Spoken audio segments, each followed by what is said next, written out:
Good morning, ladies and gentlemen. I hope you're all well. First of all, just want to say a massive thank you to all the support that you've given me. I hope what the content I've shared over the past few months or so has been useful to a lot of you. I've had lots of messages, lots of comments on my posts. It's really great to hear, and hopefully my answers have certainly helped you in preparation, ready for the marathon in a few weeks' time. I think I was quite surprised actually how many of you wanted to know a little bit more about sort of race day nutrition. I thought I'd sort of change it up a little bit just because there was quite a lot of content to share. So I thought I'd turn this into a little bit of a video. So hopefully you can see my sort of PowerPoint screen, and I've got a few points just to maybe go over. So in terms of the marathon, I was really fortunate. I got to run it last year. So back in October 2022, I ran for the RFU Injured Players Foundation, a really fantastic charity that supports injured athletes, rugby players across a whole range of levels, right up from your sort of professional level down to your sort of amateur, semi-professional level too. I got there in the end. I picked up a bit of a foot injury going around, so I did actually end up limping about pretty much the sort of second half of the race. But the one thing for those of you maybe feeling a little bit nervous, the biggest tip I can give you is the fact that whatever time you do it, people don't care if this is your first marathon. People don't care what time you do it in. They care more the fact that you've done a marathon. That's the bit they're interested in. It's always worth reminding yourself of that.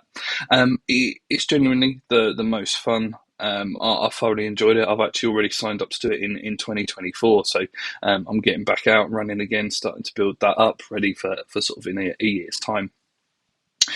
In terms of support, the crowds are amazing. They will keep you going. They will get you round. If you've ever experienced that during training, where you sort of want to stop, and it's then that case of getting yourself to start running again, it's almost the complete opposite with the marathon itself. You start running, you may stop, but actually you want to start running just straight away again. So I'm sort of really jealous of all of you that get the opportunity to do it this year.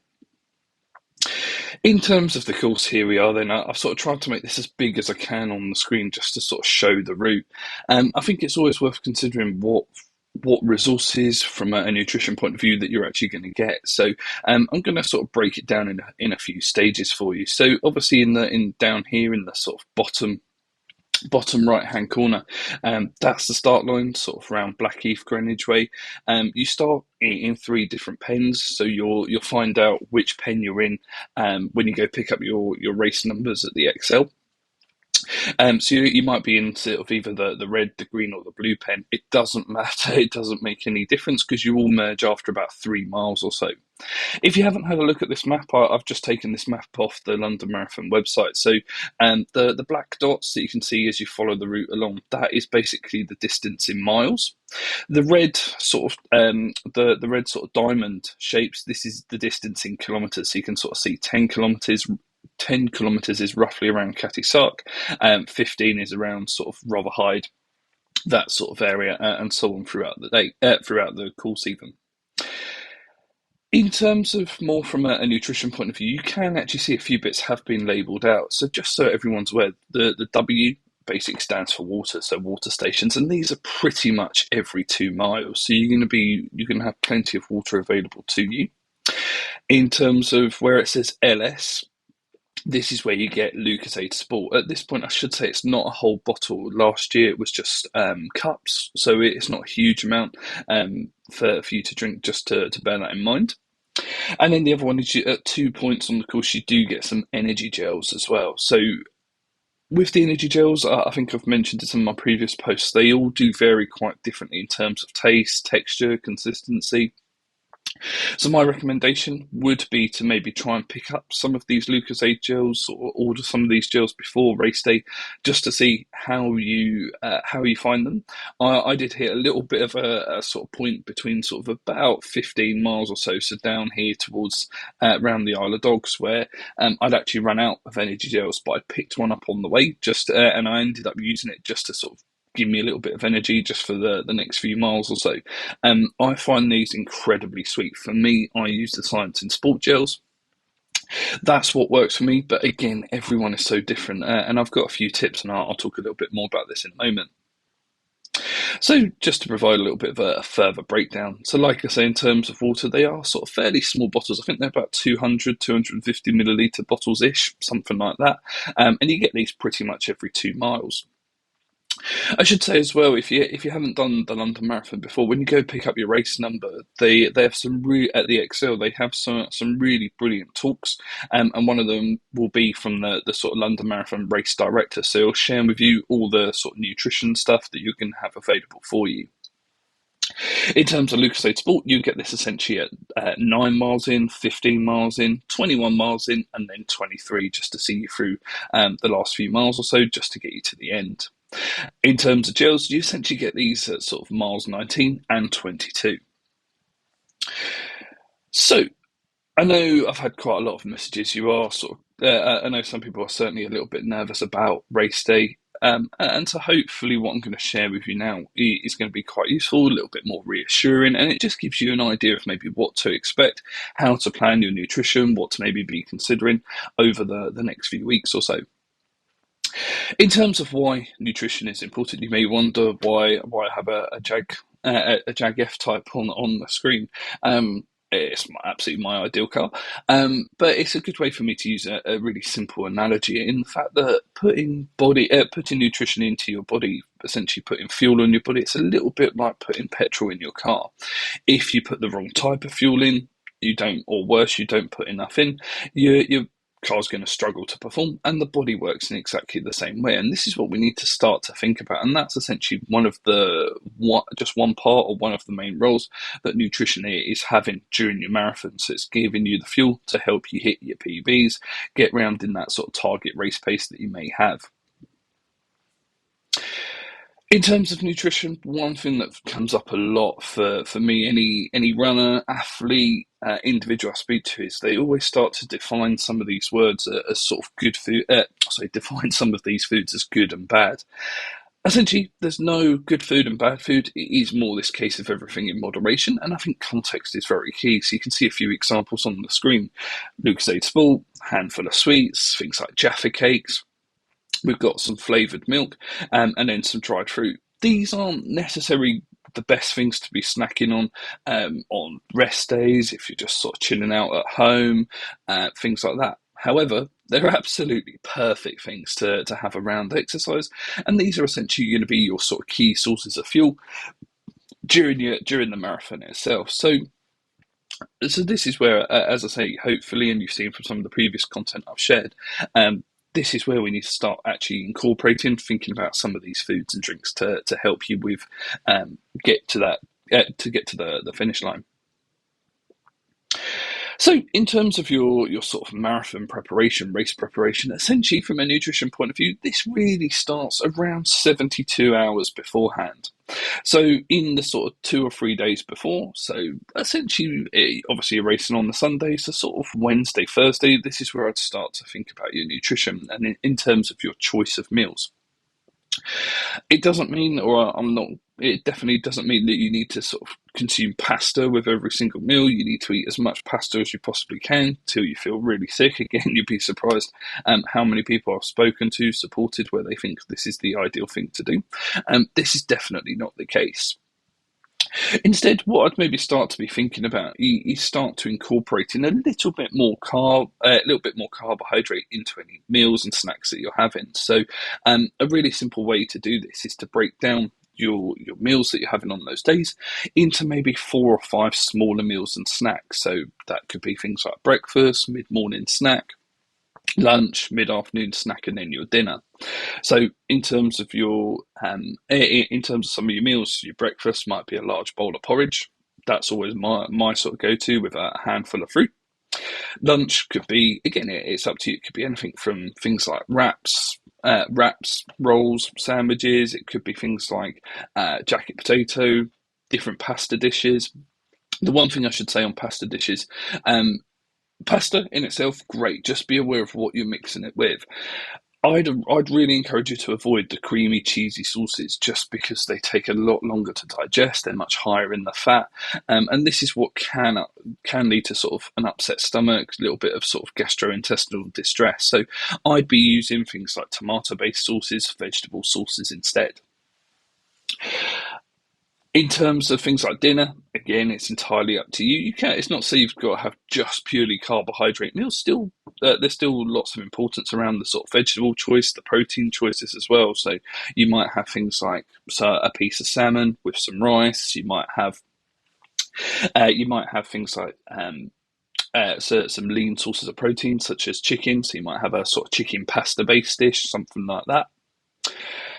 In terms of snacks, again, some snacks in between your meals as well can just essentially what we're trying to do at this point is load up the muscles with the load up the muscle energy stores, which is in the form of glycogen. So we only have limited energy stores. Essentially, we have enough for around 2 hours. 2 hours of sort of high intensity exercise. So, what the whole purpose of this build up to the race is essentially to load up those muscles here. In terms of what you use, I'd encourage you to maybe use a little bit of a mix. All carbohydrates are broken down. Carbohydrates are broken down or rated on what we call the glycemic index scale. So you have your sort of slow release or low GI carbohydrates. So things like your wholemeal pasta, whole grain rice, wholemeal bread, things like vegetables, for example. And then you have your high glycemic index or quick release carbohydrates. So these are essentially the ones with the higher sugar content. Again, sports drinks, sports drinks, sort of sweets, sugary things like that. And so using a bit of a mix of all of those can certainly help here. In terms of if you do want to get a little bit more specific in terms of that pre-race build-up, a good sort of target as a minimum is around sort of 6 to 8 grams of carbohydrate per kilogram of body mass. So I know a few of you mentioned in my previous post about sort of things like the difference in sort of height, weight, things like that. Definitely would certainly make a difference in terms of this sort of pre-event build-up. It won't make a difference in terms of actually during the race itself. There's only a certain limit that the body can start to tolerate. So closer to that sort of 60-90 grams of carbohydrate per hour. 90 grams per hour though is a hell of a lot of carbohydrate, and you are putting a lot of food, a lot of carbohydrate, and a lot of demand on sort of the gut, the stomach as well. What's really important, and as I say, this is why you'll keep seeing me say this. You probably notice I've said this a lot. Is to please practice your nutrition and how much you can tolerate. The last thing you want to do is try and overdo it on the carbohydrate and find that you're suffering with a bit of an upset stomach, and that really ruins the day. So 30 grams to around 60 grams of carbohydrate per hour is a fairly good comfortable target for everyone to hit, and I'll talk a little bit more about that in a moment. Of course, as well as this, obviously staying hydrated as well. I often refer to water as the forgotten nutrient, just based on the fact that a lot of people don't consume anywhere near as much as they should. So a good starting point is around 2 to 3 liters of 2 to 3 liters per day. So in terms of what you use, this could include water itself. Things like unsweetened tea, unsweetened coffee would also count. Depending on things like sweat rates, for example, again, everyone's different. How much fluid you need to drink will vary from person to person based on things like body size, exercise duration, exercise intensity, the environmental conditions. So if it's a really hot day, you're going to start to sweat more, lose more of the electrolytes. And what's really important is to focus more on this idea of small amounts more often rather than large amounts every so often. So a good a good little tip is to have a sort of water bottle, keep it with you wherever you are, at work, out and about, in the car, things like that. And having a few sips every sort of 15-20 minutes or so just helps you to stay hydrated throughout the day. In terms of supplements, this is a good question that I always get around this time. Essentially, two main supplements or two supplements that I'd not necessarily say you've got to do it, but if you did want to maybe get a little bit of extra benefit with the amount of time you have left, the first one I'd maybe consider is caffeine. Caffeine found in the form of things like coffee, coffee, energy gels. You can get sort of caffeine tablets, caffeine gum, that sort of thing. There is a lot of evidence. Caffeine is one of the most well-researched supplements actually in the world. There's a huge amount of research that shows some really positive impacts when people do have caffeine. It takes around 60 minutes or so for the body to break this down and sort of digest the caffeine. So in terms of amounts, 1 to 3 milligrams per kilogram of body mass. So this could be, essentially, this would be roughly the equivalent to an espresso, maybe a double espresso.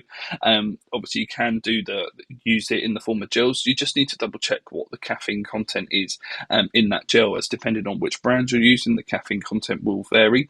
Again, please do practice this before race day if you are going to consider this. So the other side to this that I would encourage, particularly with the runs that you've got coming up, if possible, where possible, I'd actually encourage you to be running at similar times to when you'll be running running the race itself. So in terms of start times, you'll be running anywhere from maybe sort of 9:30 to maybe 11, half 11-ish, as a rough idea, rough guess there.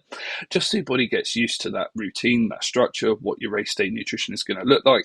I'd certainly be encouraging that as well. So caffeine as part of maybe that sort of pre-race build-up, just to see how you get on, or sort of pre-run build-up, I'd certainly recommend here. The other one is beetroot juice. This is the one that usually peaks around this time, where lots of people start to consider it, start to find out, or and again, in terms of beetroot juice, it's a fairly unknown supplement, but again, huge amounts of evidence behind it to show some really positive impacts. In terms of the benefits here, beetroot juice, the sort of key ingredient here is the nitrate. So nitrate that's naturally found in beetroot.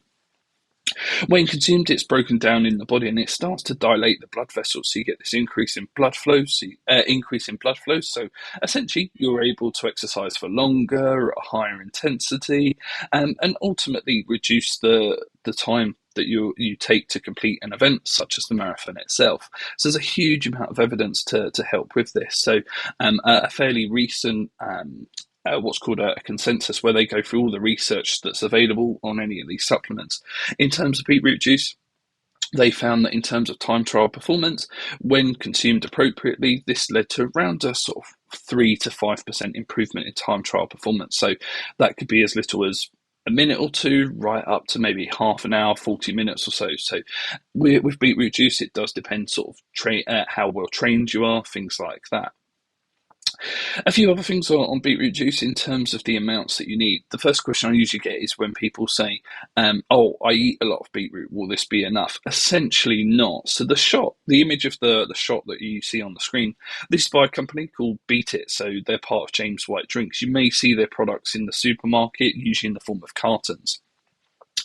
Each of these shots contains 400 milligrams of nitrate. This is essentially the optimal dose that's needed to elicit those changes, those improvements in performance. So again, it's a huge amount of research available. If anyone is interested, have a look at the Beat It Sport website. All the research that gets published is available on there. Again, it essentially takes around 2 to 3 hours. 2 to 3 hours for the body to break that nitrate down. So you need to be having 1 or 2 shots about 3 to 6 days before your event, and then 1 or 2 about 2 or 3 hours before the actual race itself. So usually with breakfast, that would be where I'd recommend it. This is what I do if I'm doing an event, a half marathon. As part of my sort of pre-race breakfast, I'll have my porridge, and then I'll be having my Beat It shot as well. There are different products out there. There are other ones that you can get as well. Again, that's absolutely fine. The big thing is that nitrate content's about 400 milligrams. This is a really convenient amount. So those shots, it might not show it. This is about 70 millilitres. So it is very, very concentrated. Again, to get the same effect from sort of food, even in the cartons, one of those shots is the equivalent. You'd have to drink about half a litre of beetroot juice in the carton itself. In terms of food, each of those shots has the equivalent to about 16 whole beets in. So again, just alone trying to eat 16 whole beets when you, let's be honest, a little bit nervous, and just before race day. It's a huge amount of volume, huge amount to consume. So again, little shots like this, really simple, really quick, convenient, and you can get a box. You can get a box of shots for about £20 on places like Amazon, directly on their website, things like that. They'll also be available at the London Marathon Expo. I do a little bit of work for them as well, so I'll actually be there as well. So if you've got any last minute nutrition questions, feel free to come and say hello. So now we've done our pre-race preparation. You've sort of headed to you, and you've started to head towards the start line. When you get there, it can be a little bit overwhelming. There's thousands of people. Thousands of runners getting ready to go, but this is genuinely one of the most well organised events I've ever done. In terms of what you do, there will be points where you sort of have to say goodbye to your family, the supporters, the people with you. What I'd consider here is taking as minimal kit as you can. To be fair, they do have bins available where you can get rid of, if you've got old track suits, if you've got sort of old tops, definitely take something with you. Don't just go in your sort of running kit, because you will get cold, because there is a little bit of standing around, because you have to be in your starting pen by a certain time. In terms of snacks, though, again, this is where things like the gels, the sports drinks, it is that convenience where they do become very effective to have. Of course, you could take some cereal bars, a little bit of fruit to have on your way when you're walking to the race. Walking to your pen itself. It is all well signposted. There's things like toilets, so again, you don't have to worry about. You don't have to worry if you can't find dinnerware or anything like that. So, in terms of the start, in terms of sort of the race day before we've got to the start, again, essentially race day fueling starts around 3 to 4 hours. I know you might be feeling a little bit nervous, so I really would encourage you to try and have something fairly high carb. Again, low in fat, low in the fibre, just because that's going to take a lot longer for the body to digest. And the sort of action of running. So when we start to run, we get that sort of reduction in blood flow to the stomach, the intestines, the gut itself, and it gets redirected to the muscles. So again, just if you're having a lot of these sorts of products, this is where you can start to feel a little bit sick. You get things like a stitch, and again, like I say, it just sort of makes you feel quite ill. You might be a little bit nervous. So again, if you do find that you're nervous, I'd maybe try and focus on small amounts on a regular basis, rather than trying to eat loads and loads and loads in one go. That's just making you feel a little bit worse.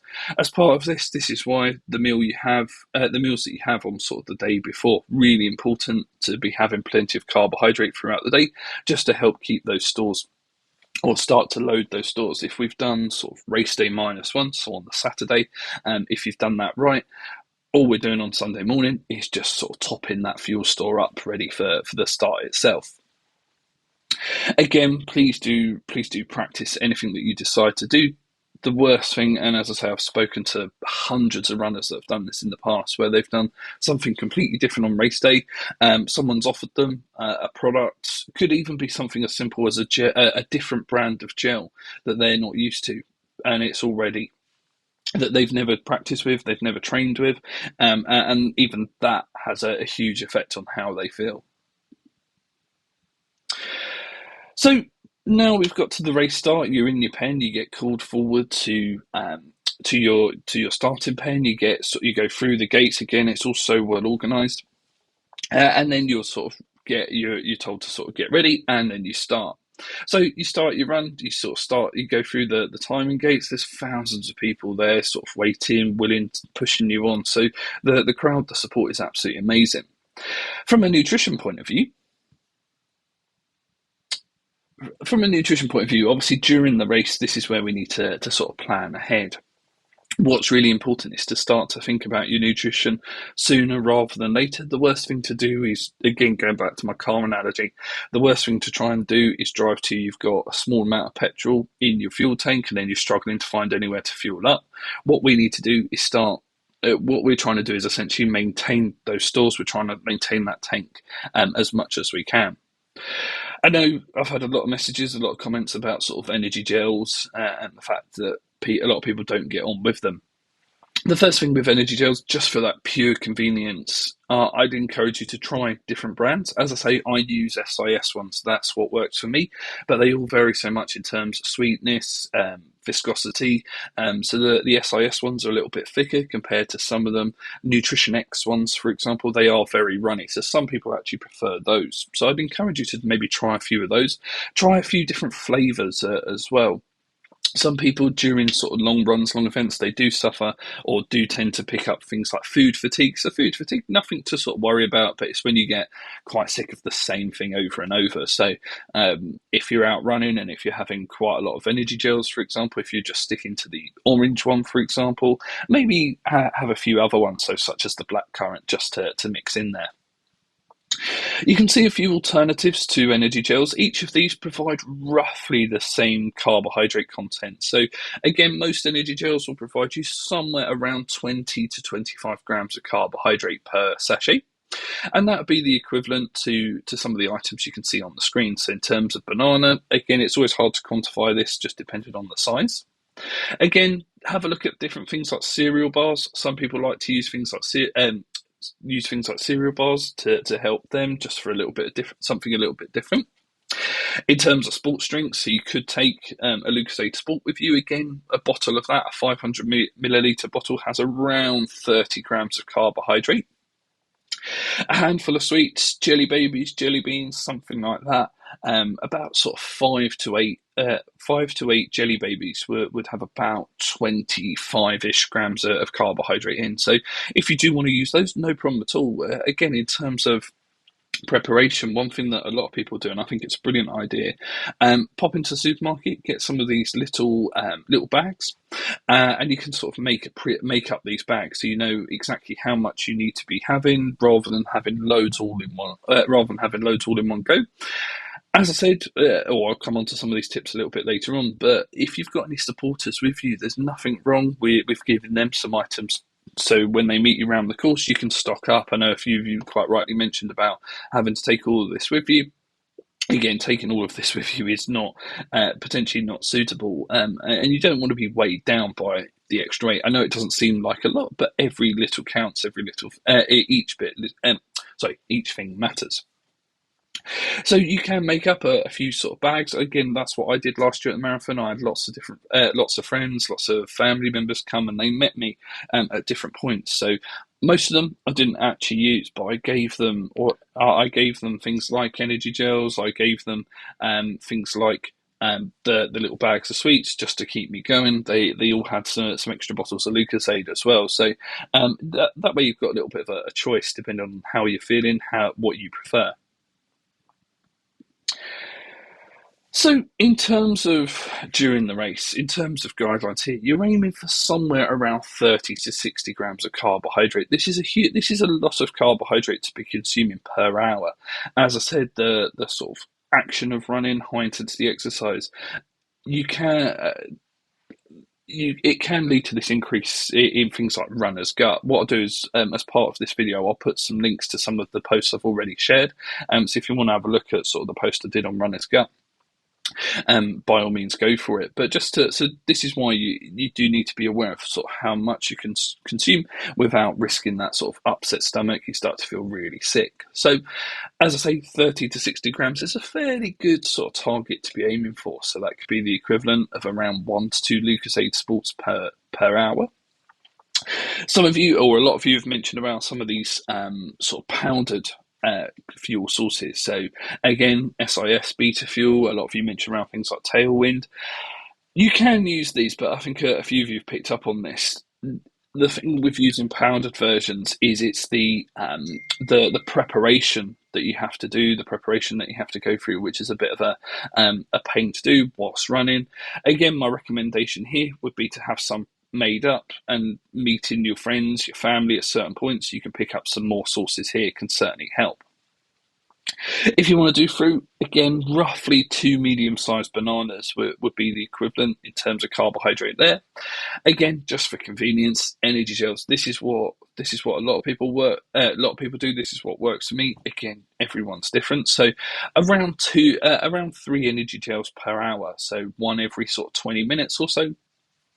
I should say as well, you don't have to do the whole thing all in one go. You don't have to sort of shoot it straight up. Again, quite often what I'll do is I'll sip it. I wouldn't take ages to do each one, but if it takes you a few minutes to sort of get through each one, that'd be absolutely fine, no problem at all. In terms of cereal bars, roughly 2 cereal bars would be the equivalent here as well. And then you've got things like, again, a fairly large handful of jelly babies. Again, there's no right or wrong in terms of what you do. As I say, you're all so different. What works for one person won't necessarily work for the other. So what's really important is to start to establish your own sort of race day strategy, what you're going to do, and really stick to it. Please, please, please don't change what you're doing. Just because, as I say, I've seen it ruin so many people's races, so many of them, their chance of getting a PB. So, in terms of what this might look like, I've tried to sort of break this down into sort of roughly half an hour sort of time frames. Of course, throughout, making sure you are drinking plenty of water. Again, as I say, into everyone's sweat rate is very different. So, what I'll do is, as part of this, again, I'll share with you a link to sort of how you can calculate your sweat rate, and you can do this very easily, based on sort of your next few runs you've got coming up. As I said, you will have water, or there will be water available roughly every 2 miles as you go throughout the course itself. So you will have plenty of access here. If you do have a high sweat rate, there's nothing wrong with. If you do have a high sweat rate, there's nothing wrong with taking a sort of bag of, some electrolyte tablets to mix in with your water itself. Again, I wouldn't do just water. I would be trying to use a little bit of a mix. This is where sports drinks do come in quite useful, just because they have the electrolytes that you're going to be losing in your sweat. Using water or drinking too much water. This is where some people, they are susceptible to the risk of things like what we call hyponatremia. So this is where basically the electrolytes, they get washed out, and these electrolytes, they play such a key role in maintaining a lot of processes within the body. So this is where you do unfortunately see from time to time some people, they do unfortunately die during a marathon, and usually it's because they've died due to hyponatremia. So just bear that in mind. As I say, looking for it in terms of some of these foods, these sports drinks, the energy gels, things like that. This is also going to have a huge effect. This is also going to help you to replace some of those electrolytes as well. So, in terms of what you want to aim for, providing we've done the pre-race fueling correctly, this is where now we're starting to focus on the sort of during the run itself. So, essentially, I'd start running for maybe the sort of first 30 minutes or so. So this is roughly the 3 mile mark for some of you, so somewhere around that. And so during that time, get your run, focus on relaxing, getting into that good race pace. After once we've hit that sort of 30-minute mark, that's where I'd start to think about taking some fuel on board. So I've used this as an example, or the example you can see on the screen is energy gels. Obviously, you can swap in, you can substitute the sports drinks, you can substitute other foods as you go. It's entirely up to you. But essentially, as I said, in terms of hitting those guidelines from an energy gel point of view, you're aiming for somewhere around 2 to 3 energy gels per hour, something like that. So one every sort of 20 minutes or so is a fairly good guideline. Again, you can, of course, substitute in the sports drinks.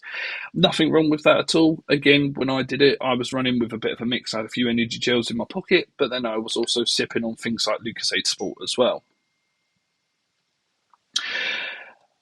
So that fueling is going to keep you going. It's going to get you round to the end. It's going to hopefully get you over the finish line.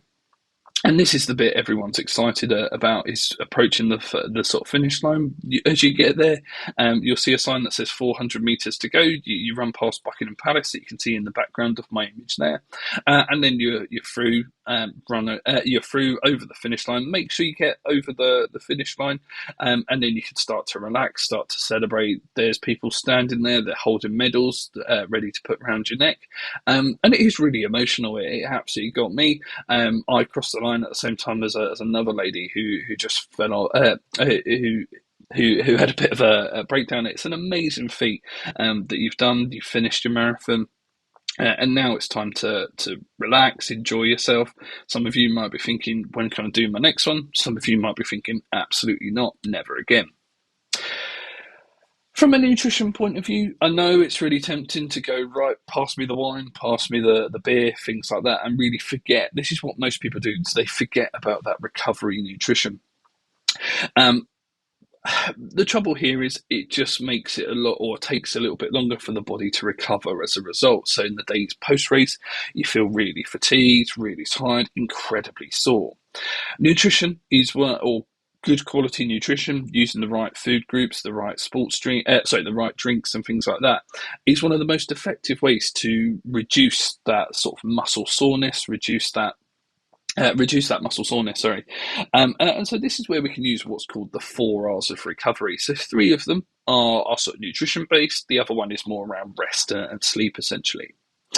So in terms of the recovery side of things, my first one is the refuel. So your body, again, going back to my petrol analogy, you finish the race and your fuel stores are likely to be very, very depleted, or fairly low, sort of two bars or so on your petrol gauge.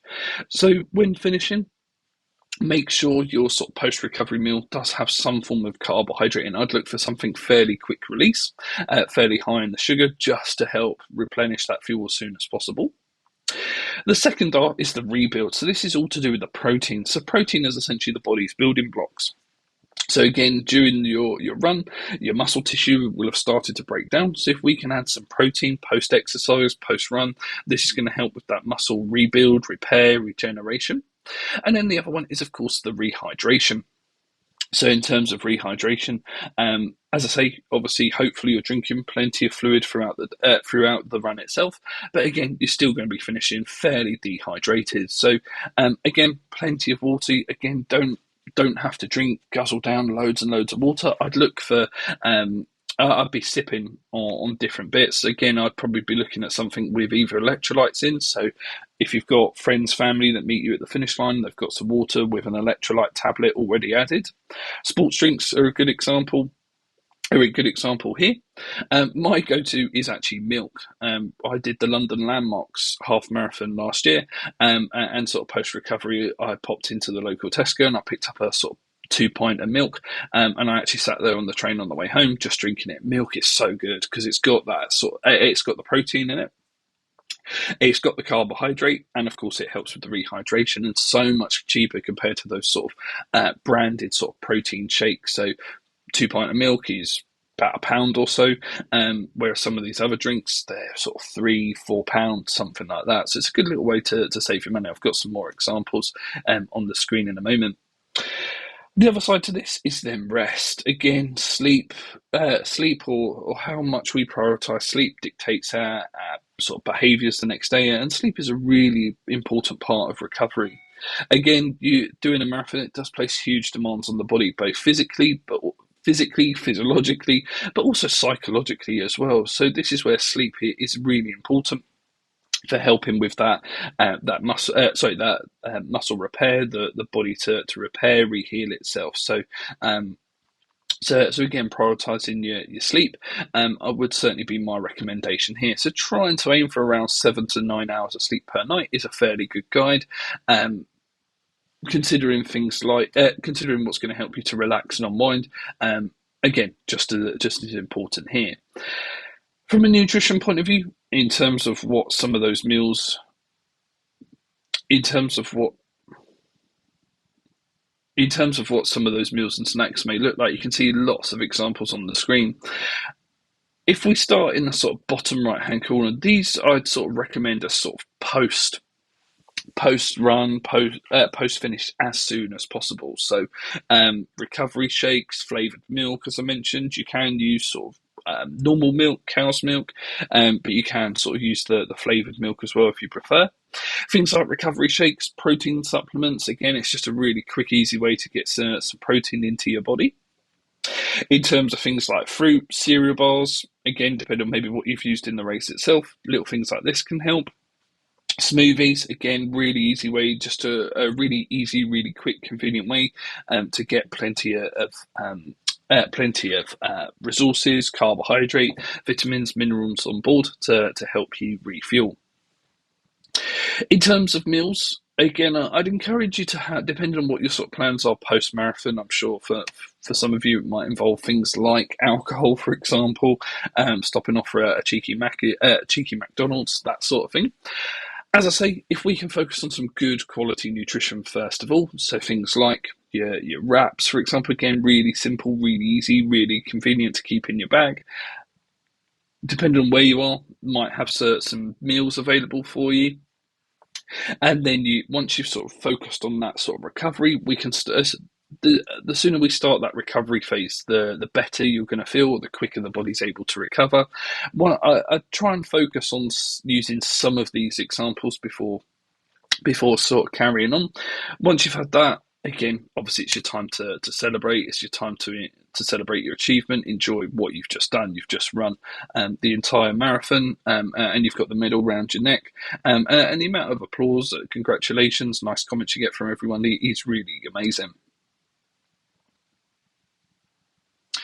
In terms of the day after the race, again, this is just as important. It's going to take a few days for your body to recover fully from the demands of a marathon itself.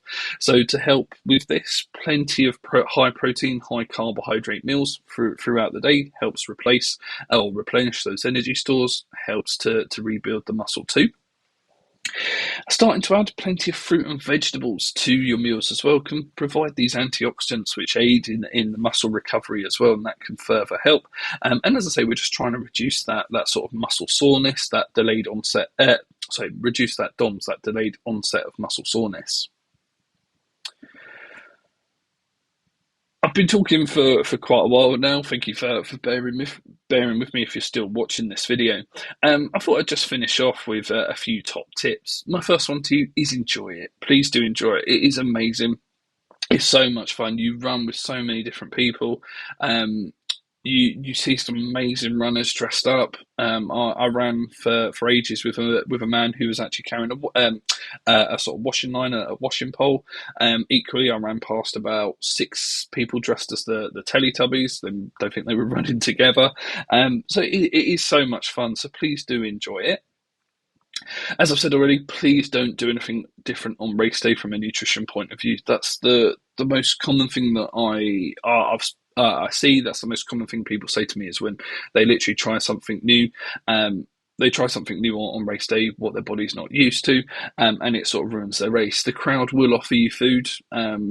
They're about 14 miles. I think there's a Domino's pizza, and you will get people offering you slices of pizza. Please don't take the pizza. Please don't take the pizza, no matter how tempting it is. Over the next few weeks, you've got roughly sort of 4 weeks or so to start nailing your nutrition strategy down. I'd make some notes maybe. If that helps you, there's nothing wrong with having a bit of a sort of strategy written down. One thing I've done with a lot of runners that I work with is sort of create them an A5 card with almost this little strategy of what to focus on, just to remind themselves that they can then keep in their pocket. Some people, they sort of pin it to their sort of racing top, their race vest as well. As I said, your friends, your family, supporters, they're there to support you, but equally use them. They're a great way to sort of carry extra items. So if you don't want to carry all your gels, you don't want to carry all your drinks, other bits that you may be using, nothing wrong with getting them to maybe meeting them over the next few weeks or getting them. I'm sure they'd be more than happy to pick up some Lucozade in Tesco, for example, some energy gels. So when you do see them around the race, maybe have a rough idea of where they're going to be, but you can sort of stop off, pick up some extra items as well, so you just don't have to carry them all. The other one that I thought was really good, London, the marathon, well, any running, I think, as well as the physical, the physiological demands, it is also incredibly psychologically demanding. A really fantastic sports psychologist that does a lot of content is Josie Perry. Again, I'll put her links into this. I'll put this link in the sort of bio as part of this video. But she does some amazing. She does some amazing points. So, and one thing that I really like, she posted this for last year's marathon, is actually on your energy gels. You could write some little messages to yourself. So just some really key. Little messages just to sort of keep you going. Some people I know have done this where they've actually got their friends and family to write messages on them. So you can see a few here. So the first one on the left, smile, enjoy, make some memories. I mean, it's absolutely amazing what you're going to be doing. You've got other ones, things like I am, and then how you want to finish that. Confident, capable, powerful, strong, determined, and towards the end, finish strong. So go get that medal. So little motivational messages to yourself can certainly help. The final bit, so that is everything from me. I hope this is useful. I think I shared before. If you haven't seen already, next week, so Monday the 20th of March and Wednesday the 22nd of March, I'm hosting a couple of free nutrition webinars.